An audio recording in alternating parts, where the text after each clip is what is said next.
Olá, isso não é exatamente uma aula, né? Mas alguns comentários para quem está trabalhando com o texto Humanidade combina guerra e desenvolvimento. Nós olhamos em grande parte desse texto para a cidade de Atenas, dentro de um contexto de desenvolvimento da chamada Grécia Antiga. Nós sabemos que a cidade de Atenas conheceu um grande desenvolvimento no período arcaico, e o período clássico, sobre o qual eu pretendo falar, ele tem duas grandes características. Uma delas são as guerras, e uma série de mudanças, transformações relacionadas às guerras. E a outra é o desenvolvimento da produção cultural, intelectual, a partir de novas concepções que deixam de lado ou que passam a dar menos valor às concepções mitológicas tradicionais e adquirem um caráter filosófico, adquirem um caráter principalmente humanista, antropocêntrico, individualista, né? E que se desenvolve, a partir de então, se desenvolve a chamada filosofia grega ou filosofia clássica. Do ponto de vista das guerras, nós temos as guerras médicas como a principal guerra desse período, uma guerra que tomou mais de 40 anos da história persa, na verdade um conjunto de batalhas que envolveu, de um lado, o Império Persa, e aqui nós temos então um mapa mostrando a dimensão do Império Persa.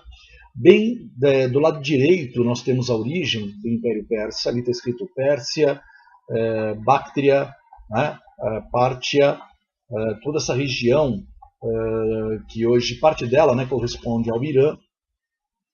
Da origem do Império Persa, depois ele se desenvolve, ele se expande através de guerras para o lado ocidental do mapa, onde está a Babilônia, a Assíria, a Armênia, chegando às margens do Mediterrâneo, dominando o norte da África, na região do Egito, e se aproximando ali da Ásia Menor e do território grego.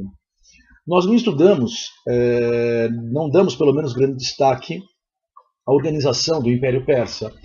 Normalmente um livro de história, numa apostila, na parte de Antiguidade Oriental, fala-se um pouco do Império Persa, da sua constituição, de algumas de suas características, mas não trata exatamente desse processo de expansão, não com detalhes. De qualquer maneira, esse processo é visto a partir da ótica do grego. Portanto, o persa é o inimigo, o persa ele é o invasor, o persa ele representa a ameaça.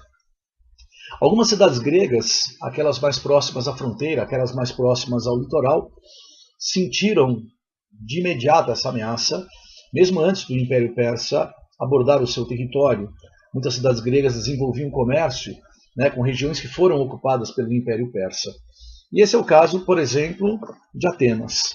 Então, as guerras médicas, elas envolveram, de um lado, o Império Persa, promovendo um processo de expansão, e as cidades gregas. A ideia de cidades gregas é uma ideia bastante relativa. Muitas cidades se aliaram e formaram a Confederação de Delos. Essa aliança, ela nem sempre teve a mesma quantidade de cidades. Nem todas as cidades se mantiveram na Confederação ao longo do tempo, se bem que o número de cidades tendeu a aumentar. Uma das características marcantes dessa aliança é que, num primeiro momento, ela não envolveu, ela não englobou os espartanos. Os espartanos se mantiveram fora desse processo. Nós sabemos que os espartanos tendiam ao isolamento, né? Mas se mantiveram fora desse processo durante muito tempo. A primeira grande batalha que envolveu os espartanos foi a Batalha das Termópilas, né, que acabou ficando conhecida principalmente de nós recentemente por conta do filme Os 300 de Esparta. Okay? Então nós temos aqui algumas cidades que se envolveram em azul, né? Estão as cidades, na área azul da Grécia, estão as cidades que estão consideradas ali como oponentes da Pérsia, portanto a Confederação de Delos. Vejam que a parte cinza são os estados neutros, ou seja, são estados gregos, né? São cidades gregas, mas que num primeiro momento não se envolveram na guerra contra os persas. É interessante notar que nesse mapa, Esparta, bem lá no sul, já está marcada como uma cidade aliada. Durante o século V, a partir de 461 e 461 a.C., a guerra contra os persas ainda não havia terminado. Esse foi o período em que o Péricles assumiu o governo da cidade. Isso quer dizer que, se a guerra terminou em 448, os últimos 13 anos de guerra, Atenas esteve sob o comando desse homem, Péricles, que manteve, né, o seu poder, que manteve o controle sobre a cidade por mais 20 anos, né, cerca de 20 anos. Então, Péricles governou nesse período, está marcado aí, durante 30 anos. Foi uma época de desenvolvimento, foi uma época considerada de apogeu, né, tanto é que esse período é chamado de século de Péricles, ou ainda o século de ouro em Atenas. É interessante notar que foi durante esse período que a cidade conheceu não apenas um grande desenvolvimento econômico, mas também um grande desenvolvimento cultural e intelectual. Aqui aparecem algumas das suas realizações. A data aqui é uma data referencial, né? Nós estamos durante o período clássico, nós vimos na imagem anterior os 30 anos nos quais a cidade foi governada pelo Péricles. Reformas econômicas que ampliaram o trabalho, que ampliaram a produção, que ampliaram o comércio interno e externo.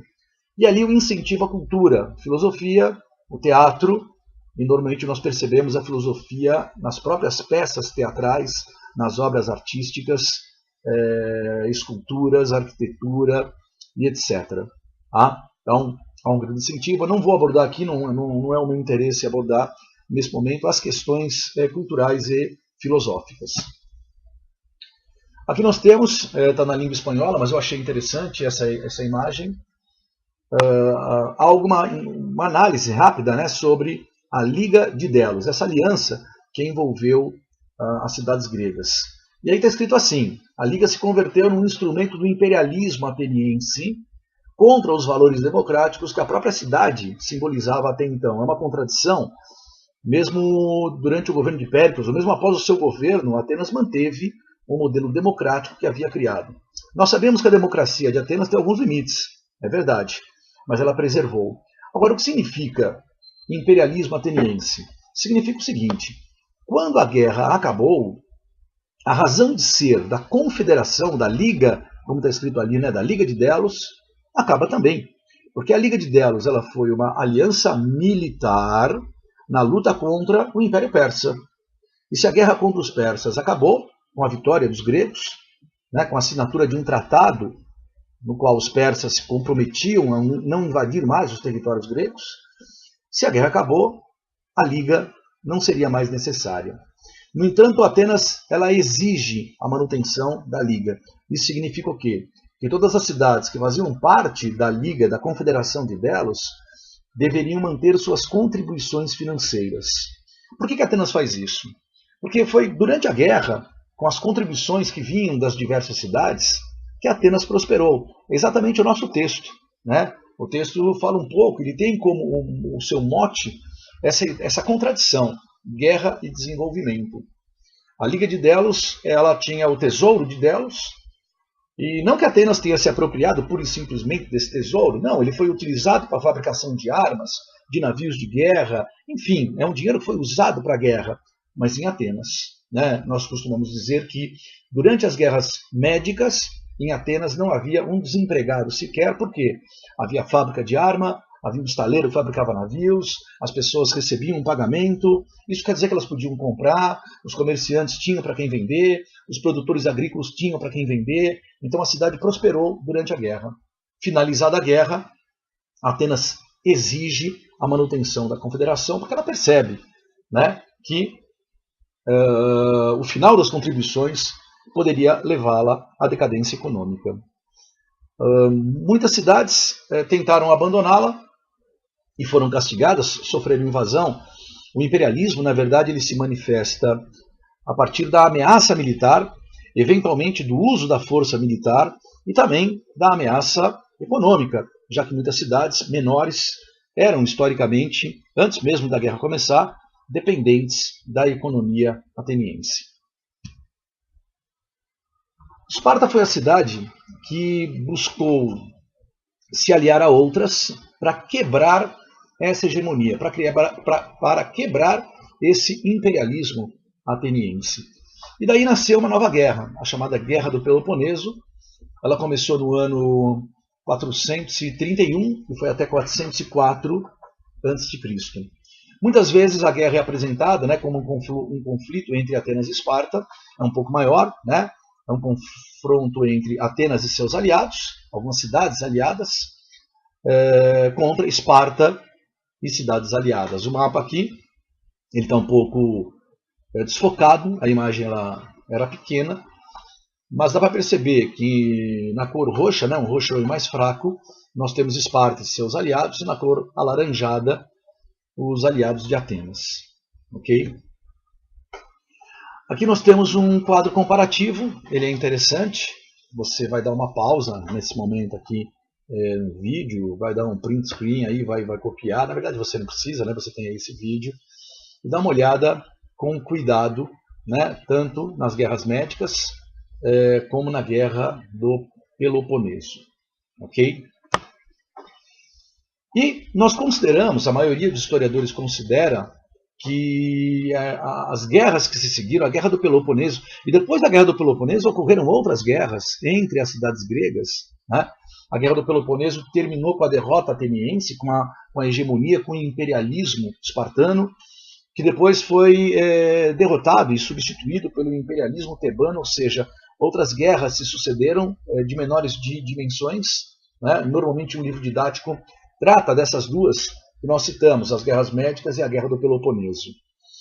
E a destruição das cidades, o enfraquecimento das cidades, facilitou a ação dos macedônicos. Então, bem aqui no meio do mapa, está escrito ali a Macedônia, está tudo em vermelho, a região da Macedônia, e aí você percebe as conquistas que os macedônicos fizeram, tanto em relação a áreas no norte, que interessam um pouco menos para nós, como em direção ao sul, a Tessália, a Grécia.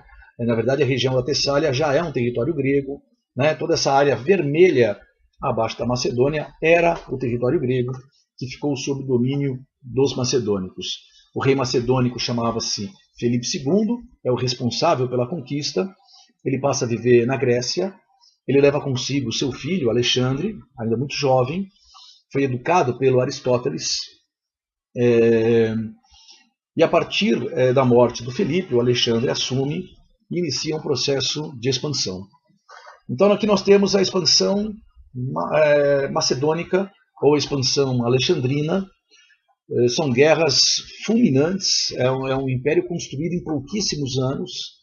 Vejam ali do lado esquerdo do mapa, do lado ocidental do mapa, a Macedônia, marcada na cor laranja, depois a Grécia, marcada na cor verde. Então aquela foi a primeira conquista, você soma ali o território macedônico, o território grego, e a partir daí todas as conquistas marcadas em amarelo são as conquistas que chegam praticamente à Índia, que dominam o Egito, que dominam todo o Oriente Médio, responsável pela derrota do Império Persa. Então nós temos aqui o Império Alexandrino, ou o Império Macedônico, ou ainda o Império Helenístico. Por que Império Helenístico? Porque o Alexandre, educado pelo Aristóteles, educado a partir da cultura grega, deu grande valor, é óbvio, assimilou toda essa cultura, mas percebeu que o melhor caminho naquele momento, ou julgou que o melhor caminho naquele momento, ao fazer as suas conquistas, não era impor exatamente essa cultura grega, a cultura helênica, aos dominados, mas permitir que os dominados mantivessem características de suas próprias culturas, de suas próprias manifestações, e mais ainda, incorporar alguns aspectos dessa cultura ao seu próprio comportamento, ao comportamento do seu governo, ao comportamento da sua corte. Isso criou muita contradição, uma contradição muito grande, dentre os próprios gregos que participaram do movimento de conquista. De qualquer maneira, daí nasce o que nós chamamos de cultura helenística. Então a cultura helenística é vista dessa maneira, a cultura que resulta da fusão da cultura grega, helênica, com a cultura oriental. Oriental significa egípcia e persa, principalmente né? Ou, é claro, mesmo de outros povos orientais, promovida pela expansão do Império Macedônico com Alexandre Magno. Ok? Então isso é a cultura helenística, eventualmente isso aparece no vestibular, tem aparecido bastante. Alexandre, expansão alexandrina, cultura helenística em diversos vestibulares no país. Tá legal?